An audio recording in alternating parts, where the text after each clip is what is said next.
CUET के exam में economics के अंदर एक बहुत ही इंपॉर्टेंट टॉपिक है, लेकिन कई बच्चों के लिए वो नया टॉपिक होता है।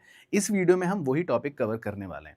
ये हमारे यूनिट 5 का नाम है simple application of demand and supply tools. देखो बच्चों, डिमांड और सप्लाई का पूरा चैप्टर हम पढ़ते हैं। हमें पता है डिमांड कर्व क्या है, हमें पता है सप्लाई कर्व क्या है, लेकिन इस चैप्टर में, इस यूनिट में हम देखते हैं कि उनको एज अ टूल कैसे कैसे इस्तेमाल किया जाता है। तो इसमें मेजरली हमें 3 चीज़ें कवर करनी पड़ती हैं। एक होता है प्राइस सीलिंग, एक होता है प्राइस फ्लोरिंग और एक होता है एफएडी थ्योरी। तो तीनों को हम अलग-अलग अच्छे से डिटेल में एक बार समझते हैं कि आखिर इसमें डिमांड सप्लाई के टूल्स का एप्लीकेशन कैसे हो रहा है। तो सबसे पहले अगर मैं प्राइस सीलिंग से शुरू करूं, तो देखो बच्चों, प्राइस सीलिंग का कॉन्सेप्ट क्यों बनाया गया है? आप इसमें याद रखो कि इसमें कंज्यूमर होता है जो काफ़ी दुखी है। वो क्यों दुखी है? क्योंकि फिलहाल जो हमारा डिमांड और सप्लाई का इक्विलिब्रियम है, उस पर जो प्राइस आ रहा है, हो सकता है वो उसके लिए प्राइस थोड़ा-सा ज़्यादा हो। तो वो सरकार के पास जाता है और सरकार से कहता है कि ये प्राइस तो ज़्यादा है। अब सरकार सोचती है कि यार ठीक है, कंज्यूमर अगर दुखी है, तो क्यों ना इस प्राइस को थोड़ा-सा कम सेट कर दिया जाए। तो यहाँ पर कंज्यूमर की दुखों का निवारण करने के लिए सरकार एक ऐसा प्राइस सेट कर देती है, जो इक्विलिब्रियम प्राइस से थोड़ा-सा नीचे होता है। अब जैसे ही ये वाला प्राइस सेट करा सरकार ने, इसको बोल देते हैं हम प्राइस सीलिंग।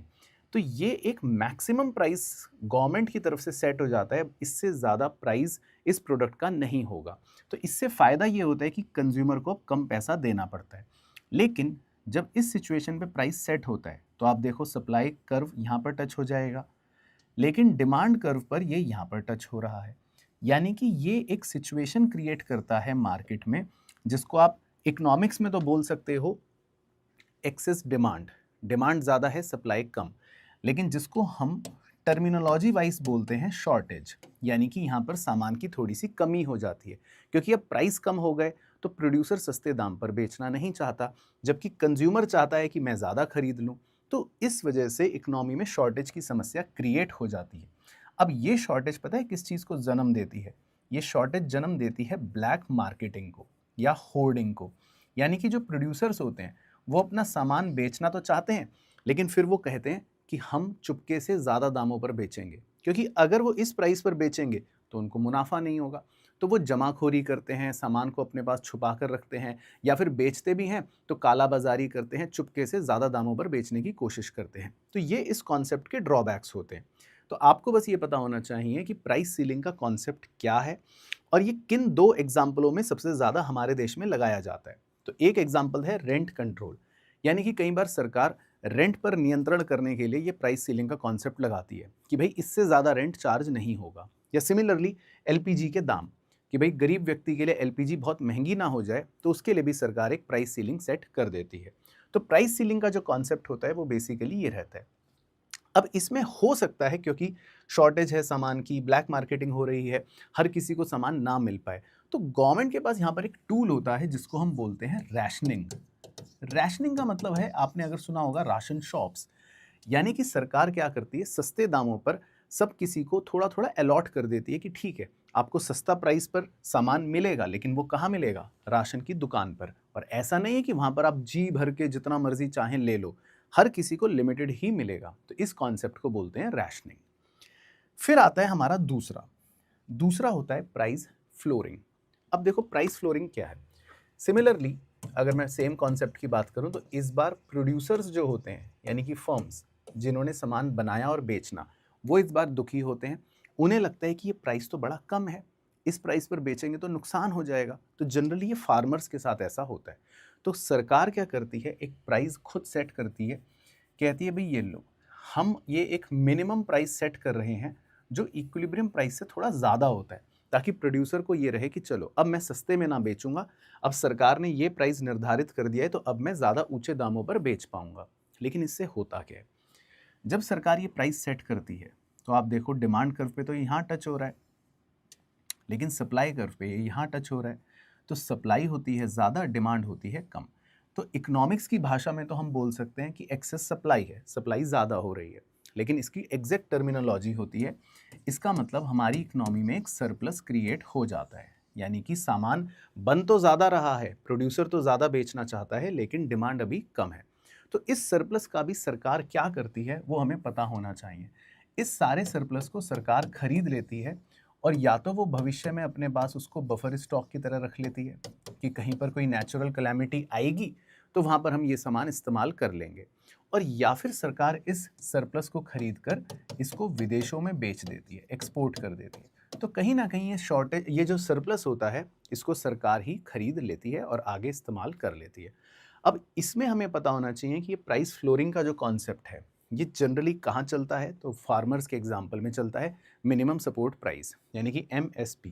तो ये कॉन्सेप्ट आपका एमएसपी की तरह ही काम करता है। तो ये एक मिनिमम प्राइस गवर्नमेंट सेट करती है अपने प्रोड्यूसर्स के लिए। फिर आता है हमारा तीसरा और आखिरी मेन टॉपिक, जिसका नाम है एफएडी थ्योरी। सर एफएडी बोले तो फूड अवेलेबिलिटी डिक्लाइन। अब इसमें टूल से ज़्यादा क्या होता है, बड़े ध्यान से सुनना। फूड अवेलेबिलिटी डिक्लाइन का मतलब है कि भाई मान लो ये नॉर्मल डिमांड सप्लाई है, ये प्राइस है। अब अचानक से क्या होता है, फूड की अवेलेबिलिटी कम हो जाती है। अब फूड की अवेलेबिलिटी क्यों कम होती है, बहुत ही सिंपल सा रीज़न है कि फूड की अवेलेबिलिटी हमारे लो प्रोडक्शन की वजह से कम हो जाती है या सप्लाई डिसरप्शन की वजह से कम हो जाती है। मान लो किसी, फॉर एग्जांपल टोमेटो का एग्जांपल लेते हैं, टमाटर। अब किसी पर्टिकुलर इलाके में बाढ़ आ गई, कोई भी ऐसा रीज़न हो गया कि जो टमाटर की फसल थी वो सारी की सारी ख़राब हो गई। अब प्रोडक्शन इतना कम है देश के अंदर टमाटर का कि अब सप्लाई कम हो गई। तो इससे क्या होता है वो ध्यान से देखना। जैसे ही ये सप्लाई कम होती है, किसी भी रीज़न की वजह से सप्लाई डिसरप्ट हो जाती है, तो हमारा सप्लाई कर्व तुरंत लेफ्ट की तरफ भाग जाता है, यानी कि सप्लाई जो है वो क्या हो गई, लेफ्ट शिफ्ट हो गई, जैसा आप देख रहे हो। अब जैसे ही सप्लाई लेफ्ट शिफ्ट होगी तो देखो उसका प्रभाव क्या पड़ेगा। सबसे पहले इक्विलिब्रियम चेंज हो जाएगा, इक्विलिब्रियम शिफ्ट हुआ। अब जैसे ही इक्विलिब्रियम शिफ्ट हुआ तो जो नया प्राइस है, इक्विलिब्रियम प्राइस, अगर आप देखोगे तो वो थोड़ा ऊपर की तरफ आ जाता है। यानी कि इस प्रोडक्शन की कमी की वजह से जो सप्लाई कर्व लेफ्ट शिफ्ट हुआ, उससे दाम बढ़ जाते हैं, यानी कि प्राइजेस इंक्रीज हो जाते हैं। तो बस हो गया कंज्यूमर के लिए और बेकार।